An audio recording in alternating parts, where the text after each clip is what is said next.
ઈંધણમાં આગ નહીં, હપ્તો મચાવશે હાહાકાર.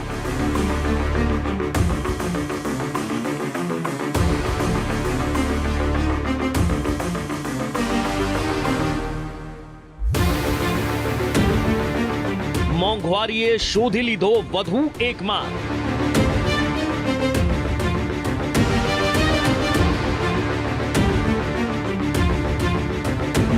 કમરતોડ મોંઘવારીનો વધુ એક હપ્તો.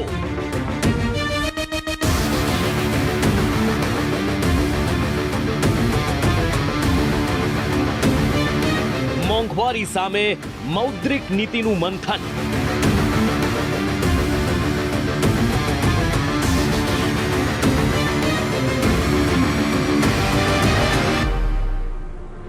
મોંઘી લોન રોકશે મોંઘવારીની રફતાર.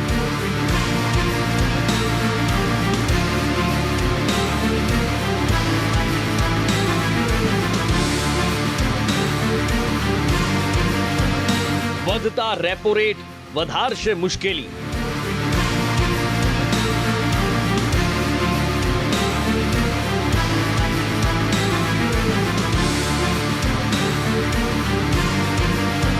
સસ્તી લોનનો સમય થઈ ગયો સમાપ્ત.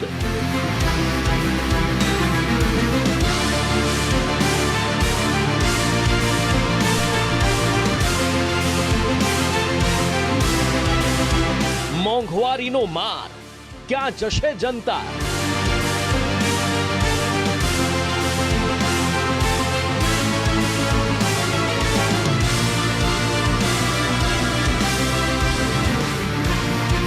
યુદ્ધથી મોંઘવારી કે મોંઘવારી સામે યુદ્ધ?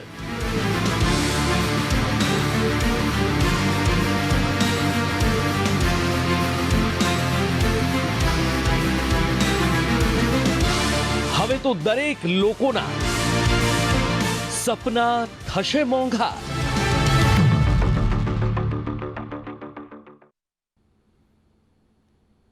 અરે હજી તો ગયા અઠવાડિયે તો ઘર ખર્ચના આટલા પૈસા આપ્યા હતા, આટલા દિવસમાં ક્યાં વપરાઈ ગયા? આ શબ્દો અત્યારે કોઈ એક ઘરમાં નહીં પણ મધ્યમ વર્ગના દરેક ઘરમાં બોલાઈ રહ્યા છે. ઘર ઘરની આ કહાની થઈ ગઈ છે, આ હકીકત થઈ ગઈ છે. પણ ખિસ્સા ખાલી થવાની તો આ શરૂઆત છે, કેમ કે હવે તો સપના પણ મોંઘા થવાની શરૂઆત થઈ ગઈ છે. નમસ્કાર, આપ જોઈ રહ્યા છો સંદેશ ન્યૂઝ, તમારી સાથે સત્યની સાથે, સંદેશ વિશેષ સાથે હું છું નુપુર. દરેક વ્યક્તિનું સપનું હોય કે પોતાનું ઘર હોય, પોતાનું વાહન હોય, એક સારી કમાણીનું સાધન હોય અને આરામથી જિંદગી નીકળે. પણ આ સપનાને પૂરા કરવા માટે ક્યારેક વ્યક્તિ વ્યાજે પણ પૈસા લે છે અને સપના પૂરા કરે છે. પણ હવે આ જ સપના મોંઘા થવાની શરૂઆત થઈ ગઈ છે. ગયા મહિને આરબીઆઈએ રેપો રેટમાં કરેલ 40 બેસિસ પોઈન્ટના વધારાએ લોનનું વ્યાજ વધાર્યું અને મહિનાનો હપ્તો મોંઘો થઈ ગયો. ઘણા બધા તમારામાંથી એ ભોગવતા પણ હશે.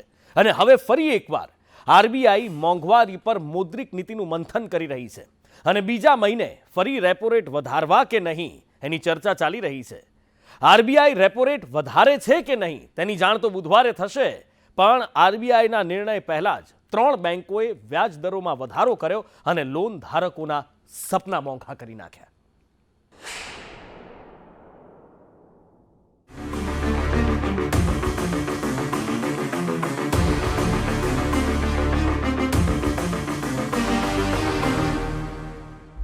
પૈસા બચાવવાનું વિચારશો તો મોંઘવારી ખાતામાં ઘૂસી જશે.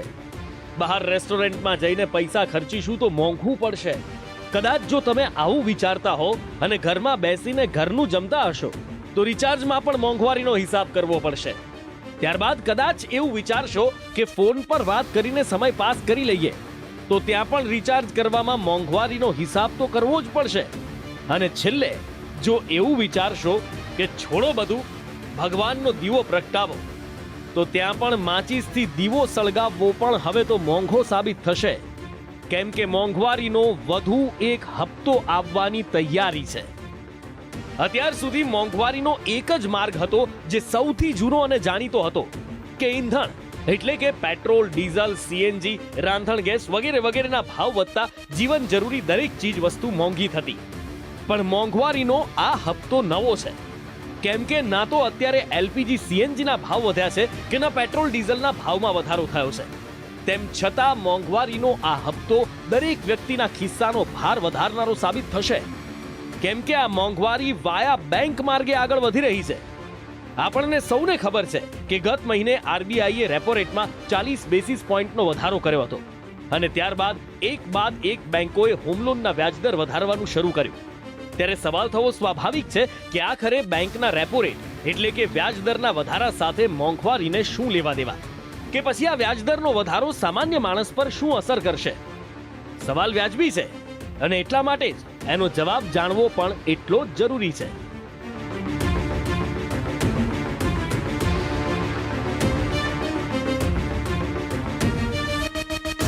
રેપો રેટ વધતા તમામ હપ્તાની રકમ પણ વધી જશે. જી હા, તમે જે લોન લઈને ઘર, વાહન કે ધંધો શરૂ કર્યો હશે ને, અથવા તો અન્ય કોઈ પણ સપનું પૂરું કરવા માટે લોન લીધી હશે, તો તમારે દર મહિને બેંકને વધુ પૈસા ચૂકવવા પડશે. ગત મહિને આરબીઆઈએ 40 બેસિસ પોઈન્ટનો વધારો કર્યો છે. ત્યારે જો દરેક બેંકો પણ 40 બેસિસ પોઈન્ટનો વધારો કરે છે તો તમારો હપ્તો કેટલો વધે એની જો વાત કરીએ તો જો તમે 20 લાખની હોમ લોન લીધી છે તો અત્યારે તમારો હપ્તો 15,148 રૂપિયા જેટલો હશે. પણ રેપો રેટ વધતા આ હપ્તાની રકમ વધીને 15,626 રૂપિયા થઈ જશે. એટલે કે દર મહિને તમારે 478 રૂપિયા વધારે ચૂકવવા પડશે. જો તમે 30 લાખની લોન લીધી છે તો તમારે દર મહિને 717 રૂપિયા વધારે ચૂકવવા પડશે. ત્યારે અહીં ધ્યાન આપવા જેવી વાત એ છે કે આરબીઆઈએ રેપો રેટમાં 40 બેસિસ પોઈન્ટનો ગત મહિને વધારો કર્યો હતો અને આ મહિને હજી પણ વધારો કરે એવી પૂરેપૂરી સંભાવના છે. અને આ જ શક્યતાને 3 બેંકોએ વધારેલા વ્યાજદર સાચી સાબિત કરી રહ્યા છે.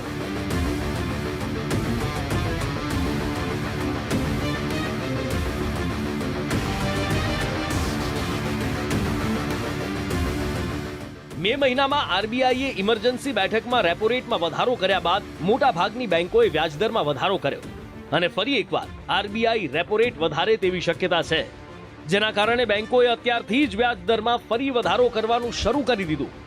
એક તરફ મોંઘવારી સામેની આરબીઆઈની મૌદ્રિક બેઠકના 2 દિવસ પૂર્ણ થઈ ચૂક્યા છે અને ત્રીજા દિવસે નિર્ણય લેવાશે કે રેપો રેટમાં વધારો કરવો કે નહીં. પણ રિઝર્વ બેંકની મીટિંગના પરિણામ પહેલા જ 3 બેંકોએ વ્યાજદરો વધારી દીધા છે. અને આ 3 બેંકમાં કેનરા બેંક, એચડીએફસી બેંક અને કરૂર વૈશ્ય બેંકનો સમાવેશ થાય છે. કેનરા બેંકના margin cost of landing rate એટલે કે MCLRમાં 0.5% વધારો કરાયો છે, તો એચડીએફસી બેંકે પણ MCLRમાં 0.35% વધારો કર્યો છે, જ્યારે કરૂર વૈશ્ય બેંકે બેન્ચમાર્ક પ્રાઇમ લેન્ડિંગ રેટ એટલે કે BPLRમાં 0.40% વધારો કર્યો છે.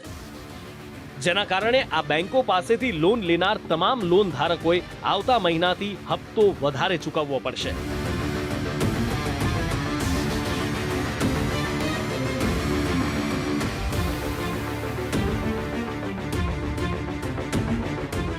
આપને જણાવી દઈએ કે ગત મહિને આરબીઆઈએ રેપો રેટમાં 40 બેસિસ પોઈન્ટનો વધારો કર્યો હતો, પણ બેંકો ઓછામાં ઓછા 60 થી 70 પોઈન્ટનો વધારો કરી શકે છે. તેની પાછળનું કારણ એ પણ છે કે આરબીઆઈએ CRR એટલે કે કેશ રિઝર્વ રેશિયોમાં 0.50% વધારીને 4.5% કર્યો છે. CRR નો અર્થ એ પણ છે કે બેંકોએ હવે 4.5% રોકડ પોતાની પાસે રાખવી પડશે. આ રકમ પર કોઈ પણ પ્રકારનું વ્યાજ નથી મળી શકતું, જેના પગલે બેંકો પાસે વ્યાજે આપવા માટે નાણાં ઓછા હશે, જેના પગલે દરેક બેંક પોતાનો વ્યાજદર વધારશે અને લોકોને લોનનો હપ્તો મોંઘો થશે. જે રિઝર્વ બેંક ઓફ ઇન્ડિયાએ જે બેન્ચમાર્ક નક્કી કર્યો છે કે 4% ±2 એટલે કે 6% અથવા તો 2%. અત્યારે જે છેલ્લો ફુગાવાનો દર આવ્યો એ 7.79 છે. એટલે જ્યાં સુધી એ ફુગાવો 6% કે 6% નીચે ના આવે ત્યાં સરકારે આકરા પગલાં લેવા જ પડે. અને સૌથી મોટું શસ્ત્ર, જેને લોકો મોટું શસ્ત્ર કહે છે પણ તોય બહુ ઇફેક્ટિવ છે શસ્ત્ર, એ છે વ્યાજના દરો વધારવાના અને કેશ રિઝર્વ રેશિયો એટલે કે CRR જેને કહે છે એનો પણ વધારવાનો. અને વ્યાજના દર વધારો જેથી ઓટોમેટિકલી બેંકોને તો ફાયદો થશે જ, પણ દરેક વસ્તુ મોંઘી થશે એટલે ડિમાન્ડ ઘટશે અને ડિમાન્ડ ઘટશે એટલે ઓટોમેટિકલી એના ભાવ નીચે આવશે, કારણ કે સપ્લાય તો એટલો ને એટલો જ છે કે ડિમાન્ડ સપ્લાય વચ્ચે અત્યારે જે મિસમેચ છે કે ડિમાન્ડ વધારે છે અને સપ્લાય ઓછો છે એટલે દરેક વસ્તુના ભાવ ઉપર છે. દેશમાં પહેલેથી જ જીવન જરૂરિયાતની ચીજ વસ્તુઓના ભાવ આસમાને છે પેટ્રોલમાં તો સરકારે રાહત આપી, પણ રાંધણ ગેસના ભાવ આસમાને પહોંચતા હોટલ રેસ્ટોરાંથી લઈ ઘરની રસોઈ પણ મોંઘી થઈ છે. ત્યારે આરબીઆઈનો આ રેપો રેટનો નિર્ણય મોંઘવારીને હજી માતેલી બનાવશે એવું આર્થિક બાબતોના જાણકારો કહી રહ્યા છે. દરેક વસ્તુના જો ભાવ વધતા હોય તો વ્યાજનો દર વધવાનો જ છે. વ્યાજ દર ઓછો હતો એ ઇકોનોમિક્સવાળા માટે આશ્ચર્યકારક હતું કે જ્યારે દરેક વસ્તુમાં હદે ભાવ વધે છે તો બેન્કો આટલા ઓછા વ્યાજે લોન આપી કેવી રીતે શકે છે એ પ્રશ્ન હતો. કારણ કે ઇકોનોમિક ફુગાવાની જે લોકો ચર્ચા કરે છે એમને ખબર જ છે કે શરૂઆતના તબક્કે એને તમે કાબૂમાં કરો કે ધીમો કરો, એકવાર એ અર્થતંત્રમાં બેસી ગયો પછી તો એનું એક વિષચક્ર છે. ભાવો વધશે એટલે ઉત્પાદન ખર્ચ વધશે, ઉત્પાદન ખર્ચ વધશે એટલે કિંમતો વધશે, કિંમતો વધશે એટલે આપોઆપ ઉત્પાદન ખર્ચ વધશે. એવી રીતે વ્યાજદરને અસર થઈ. હવે વ્યાજદર વધશે એટલે આપોઆપ પ્રોડક્શન કોસ્ટમાં વધારો થશે, પ્રોડક્શન કોસ્ટમાં વધારો થશે એટલે આપોઆપ એની પ્રાઇસમાં વધારો થવાનો છે. એટલે મને ટૂંકા ગાળામાં ફુગાવા કે મોંઘવારીમાં પ્રજાને બહુ મોટી રાહત મળી જાય એવું દેખાતું નથી.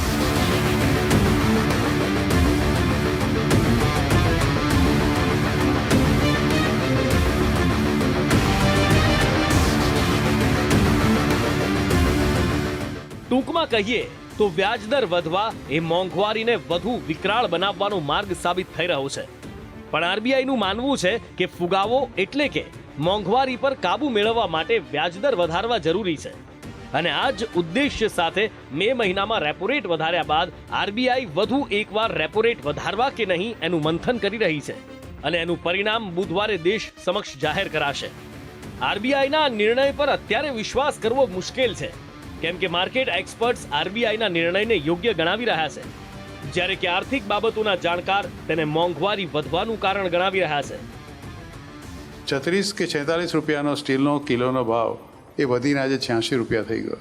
સિમેન્ટની જે એક બોરી હતી એ 300 રૂપિયા મળતી હતી, એનો ભાવ 425 રૂપિયા થઈ ગયો.